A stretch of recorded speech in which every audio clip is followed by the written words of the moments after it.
Okay, so paano nga ba tayo makapagbayad ng ating utang kay Shopee? O kaya meron tayong inutang sa SPayLater at hindi natin alam kung paano magbayad gamit po si GCash.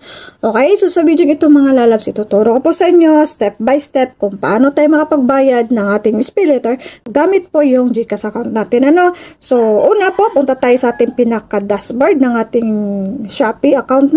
So make sure po na meron pong naman yung ating GCash account para po makapagbayad tayo.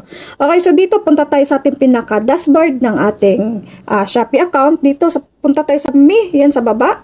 Ayan, para mapunta po kayo dito. Okay, so hanapin nyo po yung SPayLater na yan. So, click natin yan. Pag-click natin, dito po tayo kasunod mapupunta.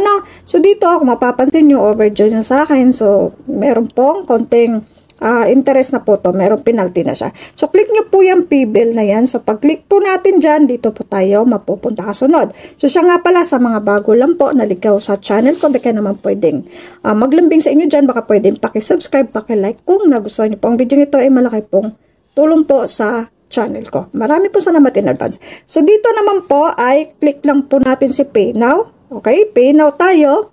Napakadali lang po nito, Huwag lang po kayo mag-skip para po lubusan nyo maintindihan ang video nito para hindi po kayo magkamali. Okay, so dito, piliin nyo lang po yung payment method, Click nyo po yung may arrow. Okay, para mapunta po kayo dito. Click nyo po yung GCash na yan kung GCash po ang gagamitin nyo. Then, pagkatapos po ay confirm.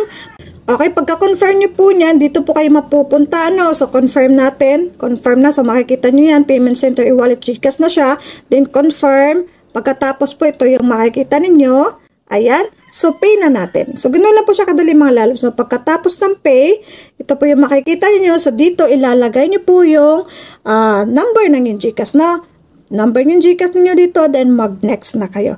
Pagkatapos ng next po, ito po yung kasunod na makikita niyo. So, hintayin niyo po yung OTP na isasend ni GCash sa inyo. Dito ilagay niyo, and then mag-next na kayo. Okay? So, pag next niyo yan, ito yung makikita niyo sa huli na, pay na natin. Okay, pag pay natin yan, ito po yung makikita ninyo, yan, pinaka-resibo, screenshot nyo po. Then, pwede na kayo mag-proceed niyan. Proceed tayo, click natin yan, ito po yung makikita ninyo. Okay, so repayment, successful na siya. So, ganun lang po kadali mga lalabs kung paano tayo makapagbayad ng ating SPayLater, sa Shopee. Okay, so hanggang dito na lang po. Sana po nakatulong sa inyo. You're welcome.